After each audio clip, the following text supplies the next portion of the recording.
politely asked him the following. I said, sir, you have a Make America Great Again. There you go. Let there be light. Make America Great Again shirt. You realize you just sat through an hour-and-a-half conversation. All right, there you go.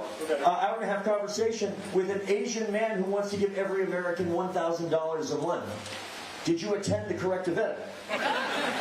And he said he did, and he was all in for Andrew Yang. I said, why? And he said something that I repeat at almost every opportunity I get. He said that Donald Trump, in hindsight, was the wrong answer to the right question. And it turns out that Andrew Yang is the right answer to the right question. And I know what you might be thinking. What the hell's the right question? Right? That's what I asked him. Here's the right question. And you'll hear Andrew expound on it at length and with eloquence today. How come we are at a time where we are told that we're at record highs in gross domestic product, record lows in unemployment, record highs in the stock market, record low inflation? How can these things that we have been told for our entire lifetime are bedrock economic indicators that should mean that you all feel more prosperous than you did a year ago, or 5 years ago, or 10 years ago, that you are doing better than your parents did, and that you are more optimistic than ever that it will mean that your children will be better than you? That's America. That is the American dream when you boil it down in many ways. Here's the thing. Despite all the data, he said, how come 70, 80, 90% of Americans are walking an economic tightrope with no safety net underneath? That is the level of anxiety that most Americans that are not in the top 5 to 10% of the income scale are feeling. They have been told that if they do things a certain way, it will pay off. If you go to college, you'll get a great job, you'll make a lot of money, and you will enjoy a better quality of life than your parents did. How many of you here know people that got a college degree and are struggling to pay their bills? That's not what the contract was supposed to be. How many people were told that if you just work hard and get a little bit lucky, and you play by the rules, that your wages will go up, that as you increase productivity for your employer, or if you're self-employed yourself, that you will see wages commensurate with the increased productivity? Even though now we've seen for a generation, I just thought that was the snow on the roof. That's way better. We'll fix that in a minute, before Andrew gets here. All right. We're supposed to see productivity gains, and your wages are supposed to go up. But wages have been stagnant. Anybody feel like their wages have been going up at the same level as their productivity has been going up? No. And so what do people do when they feel like if you do the same thing over and over again, you keep getting told by politicians over and over again that next time it will be different? And they don't believe it anymore. So then they elect Donald Trump as president. Because what the hell, why not? I got nothing to lose. Do you remember Donald Trump saying that about African Americans in this country? He said, why not? What the hell do you have to lose? That's where we are as a message in one of the two major parties in this country. So here's the concern that Andrew had, and you'll hear him talk about this too. He spent time traveling the country trying to understand why we had this economic divergence going on. And he heard a message. There we go. That's one way to fix it. There we are. Watch out. Lost my train of thought. Oh, it was to turn the clock back. That's the message that got Donald Trump elected. If we turn the clock back, if we get the old jobs back, if we bring coal back, if we bring traditional manufacturing jobs back, and if we can get the immigrants out, and if we can build that wall, you will get the economic prosperity that you thought you were entitled to. How's that working out? Thousands of manufacturing jobs have been lost. Coal jobs keep going down. If we wait and pretend that the green jobs of the future are this fantasy or something, or that climate change is not real, if we just go back to coal, you're not going to push back. Andrew Yang heard too many people, including Democrats, our own party, who were promising, just keep it, go back to what it used to be. Go back to normal. There is no going back to normal. The message in 2016 that many Democrats pushed back against Donald Trump when he said, it's time to make America great again, is we said, America's already great. Did that message work out? For too many people, they're saying my reality is not so great. And I'm looking for somebody to explain why it is, to give me a prescription about how to fix it, and to just give it to me in a real person, authentic way. I kept listening to Andrew Yang. I kept seeing Trump voters and Bernie voters and Hillary voters and non-voters that were turning on to build a durable coalition that I think is going to be required, not just to win the election, but to transform America. Now, I have killed enough time. I, several minutes ago, went from stage 1 to stage 3. I don't know if you noticed. But I have really good news. Because you're probably kind of cold, but you're about to warm up. Because here in Lebanon, New Hampshire, beautiful Lebanon, New Hampshire, you have the opportunity to hang out with the next President of the United States. He's excited to be here. Are you excited to see Andrew Yang? Are you ready to meet the next President of the United States of America? Are you ready to show that New Hampshire will shark the world 6 weeks from yesterday by getting this guy first place finish in the state of New Hampshire? Well, good. You can tell him yourself, ladies and gentlemen. The next President of the United States. I hope he's close, because I'm running out of comments and dependent clauses for this introduction. Here he is, Andrew Yang.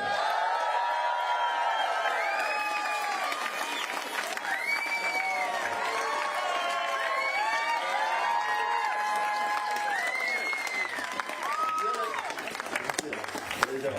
How you doing? Happy New Year! Oh my gosh, thank you for being here. How was last night? You're like laughing, like, oh, what did happen last night? It's a thrill to be back here in New Hampshire. I love campaigning here because you are among the most powerful people in our country today. Hell yeah! I know it doesn't feel like it, but that's why I'm here. That's why the other candidates are here. I went to high school right here in New Hampshire. How many of you know that? Oh, most of you are like, really? I graduated from Phillips Exeter Academy in 1992. And I went back and spoke at Exeter a few months ago. They invited me back. And I said I hadn't been back since graduation because I didn't really enjoy my time at the school. And then the student body erupted in applause. And I was like, oh, I felt really bad. So after Exeter, I went to college in Rhode Island. And then I went to New York City and became an unhappy lawyer for 5 months. And then left to start a company. How many of you started a business or mailing list or organization? Yeah. So if you have your hand up, you know 2 things. Number 1, it's much harder than anyone lets on. And number 2, when someone asks you how it's going, what do you say? Great. I want to answer that question, really. So my business went great until it failed. My parents told people I was still a lawyer because they're my parents and they're Asian. Well, I've been bitten by the bug, and I said I want to try and get better at this, so I joined another company, and then another, and then I became the CEO of an education company that grew to become #1 in the United States, and was bought by a big company in 2009. Now, 2009 was a very tough time in much of the country. It was a financial crisis. How was that time here? First of all, how many of you were here in New Hampshire 10 years ago? Try that. How was the financial crisis here in your community? Scary. Terrible, scary. You know, yesterday, I was in Derry, and I asked a similar question, and then this 14-year-old raised his hand and said terrible, and I was like, how do you remember? You were like 4 at the time. And he said my family had to sell their house at the time, and I was like, oh, that's why you remember. Yeah, it was a really hard time in so much of the country, and I thought I had some insight as to why our economy had crashed. It was because so many of the wannabe whiz kids I'd gone to Exeter and Brown and Columbia with and headed straight to Wall Street and come up with mortgage-backed securities and financial derivatives and the rest of it that had crashed the economy. And I thought, what a train wreck that is. I can't believe that's what we're actually doing with our people. So I thought, well, what's the best thing someone could do with that degree of energy and ambition? And the vision I came up with was to head to communities like Detroit, Providence, Birmingham, Baltimore, New Orleans, and help businesses grow, create jobs, become entrepreneurs. How many of you work at a nonprofit now? How many of you volunteer at a nonprofit? You should all just raise your hand on that one. That's pretty much like a I'm a good person question. So, and this is where I give my wife full credit, because when we dated and met, I was a pretty normal guy. And then at that point, I was like, hey, how about I quit my job and start a nonprofit? And we're going to train hundreds of entrepreneurs and create jobs around the country. So how do you start a nonprofit? Well, what I did is I put up some money, and then I started calling rich friends with this question. Do you love America? And then a smart among them said, what does it mean if I say yes to this question? And then I said at least $10,000. And then 12 of them said, I love America for that much. And I was like, I thought you did. So started with about $250,000 and grew to the millions, helped create thousands of jobs around the country in 15 cities. So much so that my work was celebrated by the Obama White House. I got to meet the president a number of times. I even got to introduce my wife to him. So my in-laws were very excited about me that week. They were like, oh, she did all right. But unfortunately, during this time, I got this sinking feeling where I was being celebrated for helping create these jobs, and I felt like I was pouring water into a bathtub that had a giant hole ripped in the bottom. That many of the places I was working in felt like they were trending the wrong direction. How many of you are from New England? I'm guessing most of you. I'm from upstate New York, so mid-Atlantic. How about the Midwest? South? West Coast or Mountain West? Oh. So I had never been to Missouri or Birmingham or Louisiana or Ohio or any of these regions before Venture for America. And I felt like when you flew between Michigan and Manhattan or St. Louis and San Francisco, I was staggered by the gulf between regions in our country, where you felt like you were crossing dimensions or decades or ways of life instead of just a few time zones. But I was still stunned when Donald Trump became our president in 2016. How did you all react when that happened? You all remember that night well, I'm sure. I felt like it was like to be a German in the 1930s. It felt like a sea change for the country. Many of you were shocked and saddened. Though we all have family members and friends and neighbors who celebrated his victory. To me, this was a giant red flag where tens of millions of our fellow Americans decided to take a bet on the narcissist reality TV star as our president. That's not business as usual. And so I turned to look for an explanation. If you turned on cable news, why would you think that Donald Trump won? Why would you think he's our president today? Because the Democrats alienated the straight white male working class, and it was stupid. Oh, I don't think that's what the cable networks have been saying. No, that's what you've been saying. And yeah. I happen to agree with you. I called the Teamsters when the Tea Party formed a year later. So if you were to turn on cable news, what are the factors that they present to us as the reason for Trump's success? Russia, racism, hostility towards immigration, fear, Hillary Clinton, emails, Facebook. But I'm a numbers guy, and the numbers tell a very, very clear story. Where we automated away 4 million manufacturing jobs in this country over the last number of years, and where were those jobs? Primarily Michigan, Ohio, Pennsylvania, Wisconsin, Missouri, Iowa. And if that list of states sounds familiar, those are all the swing states that Donald Trump needed to win and did win. That's where those jobs were. The same thing happened here in New Hampshire a bit earlier. In the northern part of the state, you all lost more than 12,000 manufacturing jobs. I have been to those towns, I'm sure you have too, and many of those towns have never recovered. Where the plant closed, and then the shopping districts closed, and then people started leaving, and then the schools shrank, and they're just trying to control the population from essentially just declining towards zero. That's the same pattern that's played out in Michigan, Ohio, Western Pennsylvania. And unfortunately, what happened to those manufacturing jobs is not stopping there. How many of you have noticed stores closing around where you live here in New Hampshire? Yeah, we don't have our supermarket anymore. Yeah, and why are the stores closing? Amazon. Amazon's soaking up $20 billion in business every year, causing 30% of our stores and malls to close forever. How much did Amazon pay in federal taxes last year? Yeah. That is your math, New Hampshire. 20 billion out, zero back, 30% of our stores closed. Most common job in the country is retail clerk. 39-year-old woman who makes between $9 and $10 an hour. When her store closes, what is her next opportunity going to be?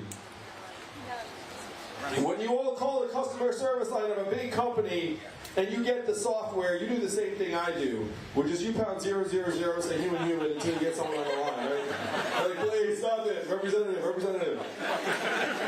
But in 2 or 3 short years, the software is going to sound like this. Hey Andrew, how's it going? What can I do for you? It'll be fast, seamless, delightful, a little bit seductive perhaps. What is that going to mean for the 2.5 million Americans who work at call centers right now making $14 an hour? We've seen the self-serve kiosks in the fast food restaurants and CVS, in the grocery stores, but the rubber really hits the road when the robot trucks hit our highways. How many of you all know a truck driver here in New Hampshire? It's the most common job in 29 states, 3.5 million truckers.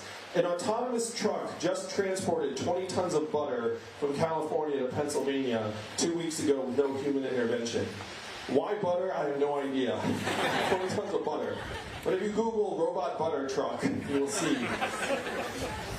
My friends in California, and it's really quite analogous to what I said about Wall Street. It's like, where are all of the brainy engineers heading? They're heading to Silicon Valley. And then what's Silicon Valley investing in? A whole lot of stuff, including robot trucks. They tell me they're 98% of the way there. When they get to 100%, what is this going to mean for the 3.5 million truck drivers or the 7 million Americans who work in truck stops, motels, and diners that rely upon the truckers getting out and having a meal every day? This is the 4th industrial revolution that we're now in the midst of. When's the last time you heard a politician say the words 4th industrial revolution? Just now, 10 seconds ago. And I'm barely a politician, New Hampshire. And you don't hate me for it, which is one reason I love you all.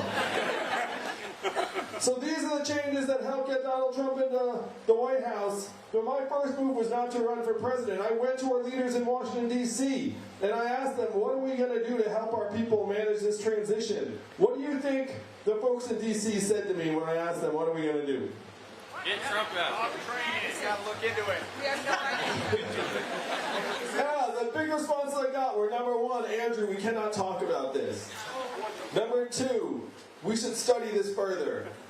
And number 3, we must educate and retrain all Americans for the jobs of the future. How many of you have heard someone say something like that? Yeah, I'm 49 years old. You ain't training me for nothing except things I already know how to do. That's not wrong. So, when someone said, hey, we're going to retrain all Americans, I said to them, look, I looked at the studies. You all want to guess how effective the government-funded retraining programs were for the manufacturing workers who lost their jobs? 0 to 15%. They were total duds. You saw it here in New Hampshire, too. Half of the workers who worked in manufacturing and lost those jobs never worked again. And then of that group, half filed for disability. You then saw surges in drug overdoses and suicides in those populations to the point where now America's life expectancy has declined for the last 3 years in a row. The last time America's life expectancy declined for 3 years in a row was the Spanish flu of 1918, a global pandemic that killed millions of people. That's where America is today. 3 years in a row. It's highly unusual in a developed country for life expectancy to ever decline. It ordinarily just keeps on going up. But here in the USA, it's been down, down, and down. So when I said this to the folks in D.C., they were like, well, I guess we'll get better at it. And one person said, maybe you laugh, but this is what passes for leadership now. Because the fact is, D.C. succeeds whether we succeed or fail. The feedback mechanism is broken, and that's a main reason why Donald Trump's our president. Reasonable Americans looked up and said, hey, this government is not responding to me, so I will take a bet on anything that's going to change the game. Now, one person in D.C. said something that brought me here to you all today, New Hampshire, and it was the truth. He said, Andrew, you're the wrong town. No one here will do anything about this. Because fundamentally, this is a town of followers, not leaders. And the only way we will do something about it is if you were to create a wave in other parts of the country and bring that wave crashing down on our heads. And that was 2 years ago. I said, challenge accepted. And you are the wave, New Hampshire.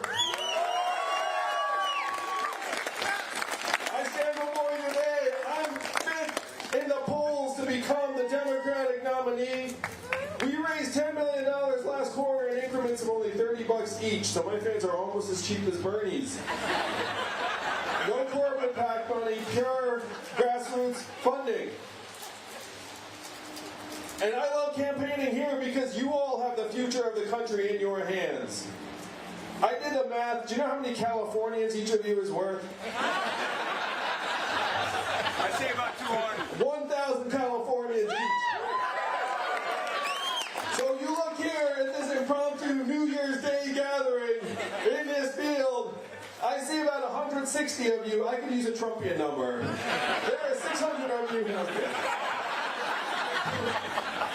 But 160 of you would be 4 football stadiums full of Californians. That's the power in this field right now. And the question is, what are you going to do with this power? What direction will you take the country? If you heard anything about me, you heard that there's a man running for president who wants to give everyone $1,000 a month. And the first time you heard that, I know it sounded like a gimmick, like a joke, it will never happen. But this is not my idea, and it's not a new idea. Thomas Paine was for it at the founding of our country. He called it the citizen's dividend. Martin Luther King, whose son I had the privilege of meeting with in Atlanta, fought for it in the 60s, and it is what he was fighting for when he was killed in 1968. Guaranteed minimum income for all Americans. In the 80s, a state actually passed a dividend. You'll love this. Simpsons fans will love this.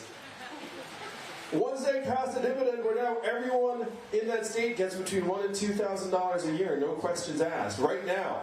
And what state is that? Alaska. And how does Alaska pay for it? Oil. And what is the oil of the 21st century? Technology, data, software, AI, self-driving cars and trucks. How many of you saw the study that said that our data is now worth more than oil? Raise your hand on that. How many of you got your data check in the mail last month? Now you laugh, but if our data is worth tens of billions of dollars and it's getting sold and resold in these ways, where are the checks going? If not to us. They're going to Facebook, Amazon, Google, and the big tech companies that are paying zero or near zero in taxes. We are being sucked dry in New Hampshire, and it's particularly bad for rural areas. Because in the rural areas, the main streets close, kids look up and feel like they have to leave their community or even their state to have the kind of opportunities they need. This is just going to get more extreme. And in this context, this dividend of $1,000 a month, you take our tiny fair share of every Amazon sale, every Google search, every Facebook ad, eventually every robot truck mile, put it into your hands, build a trickle-up economy from our people, our families, and our communities up. And this $1,000 a month in your hands, where will you actually spend it in real life? We're going to get stuck at the stores, man. We're going to buy things we couldn't afford before, and it's going to go back up to the rich man's savings. How much of it would stay right here in New Hampshire? Most of it. Most of it, not all of it. You might get your own Netflix password instead of passing the same one around. But most of it would stay right here in your community. It would go to local businesses, to car repairs you've been putting off, to Little League signups, to daycare expenses. It would make our communities stronger. It would go to local nonprofits and religious organizations. This is the economy that you can make a reality just like that.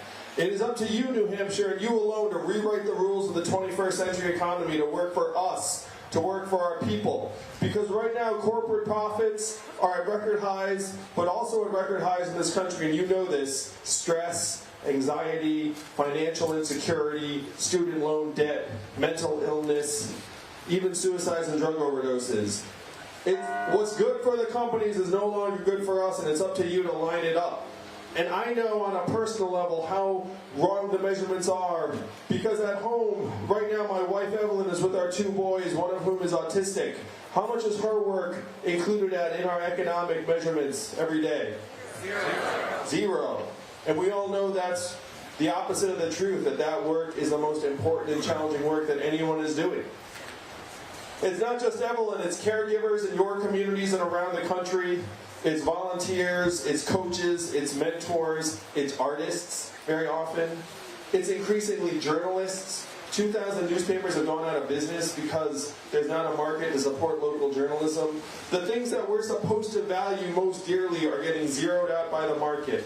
And we have collectively, as a country, confused economic value and human value. Thought they're the same thing. They are not.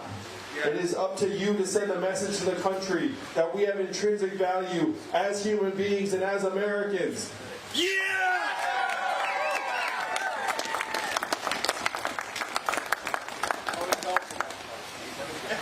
That is your mission.